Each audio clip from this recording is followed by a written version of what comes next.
Constantinople, 867 CE. Emperor Michael III collapses at his own banquet table, surrounded by golden plates piled with half-eaten delicacies.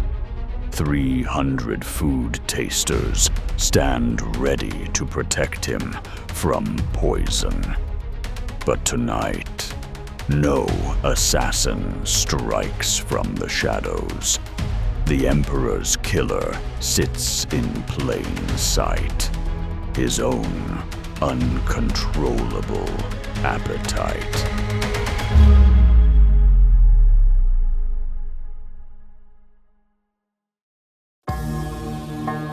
Michael III inherits the throne of the Byzantine Empire in 842 CE at just 2 years old.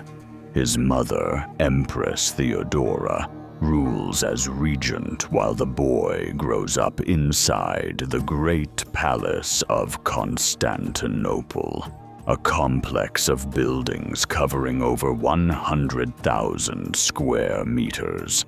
Young Michael knows nothing of ordinary life. Servants attend to his every desire. Cooks prepare 40 different dishes for each of his meals.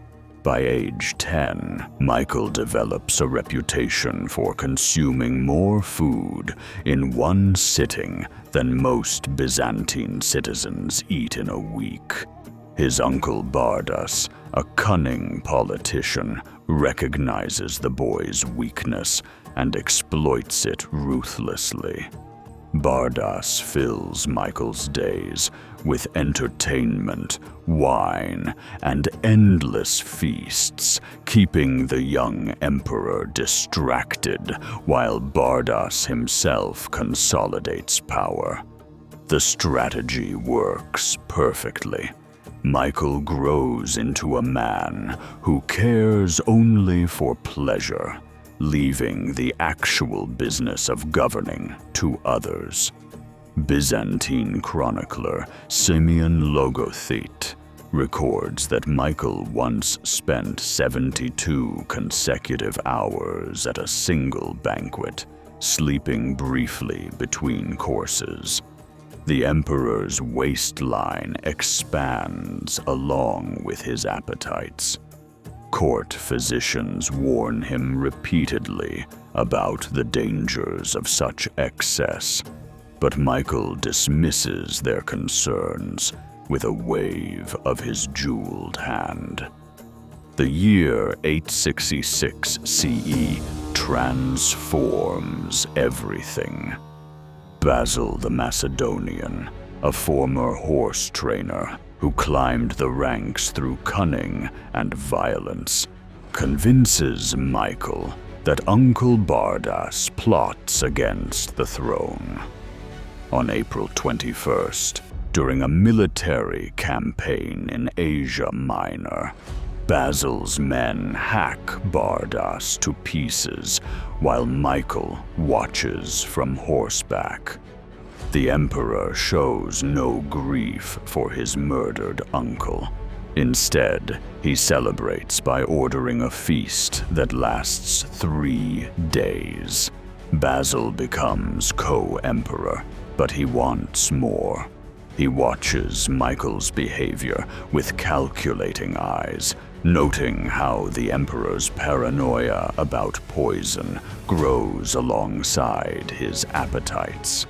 Michael now employs 300 food tasters, each one sampling every dish before it reaches the imperial table. The testing process takes hours. Food arrives cold, often spoiled by the delay. Michael complains constantly, but refuses to reduce his security measures. His fear of assassination becomes an obsession. He trusts no one, not even his own mother, whom he banished years earlier.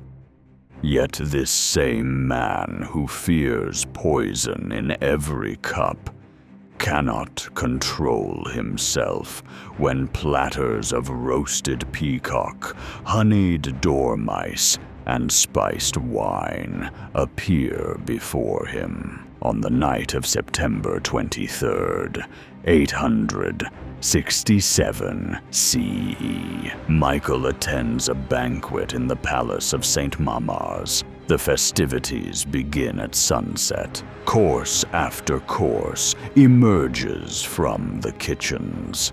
Stuffed pheasants glazed with garum sauce, whole lambs roasted with Syrian spices, pastries dripping with honey from Attica.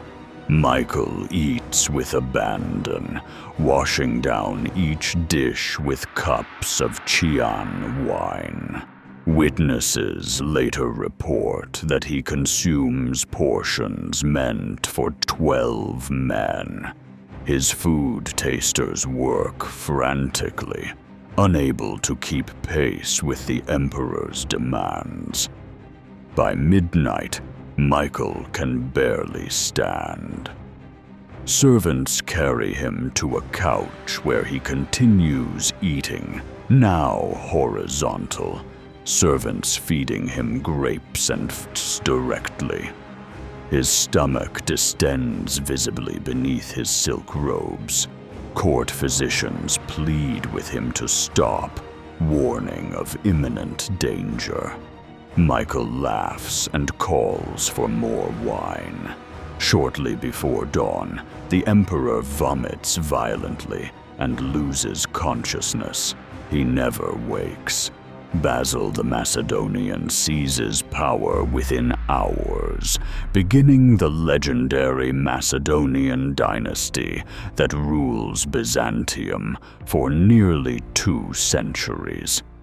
Official records attribute Michael's death to sudden illness, but Byzantine historians writing decades later tell a different story.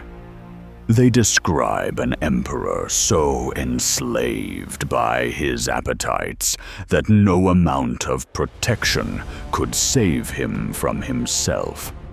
The 300 food tasters, the constant vigilance, the paranoid security measures, all prove worthless against an enemy that lives inside the emperor's own mind.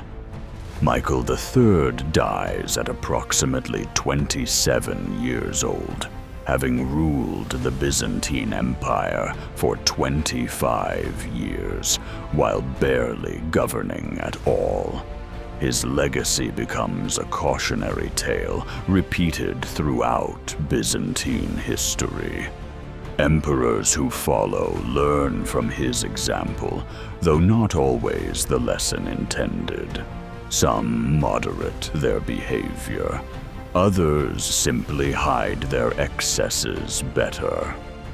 The Great Palace continues hosting lavish banquets for centuries, but servants whisper about the ghost of Michael III, forever hungry, forever reaching for one more plate.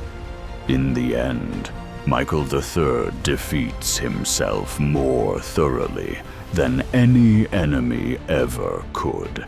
He builds walls against every external threat, while the danger within grows unchecked.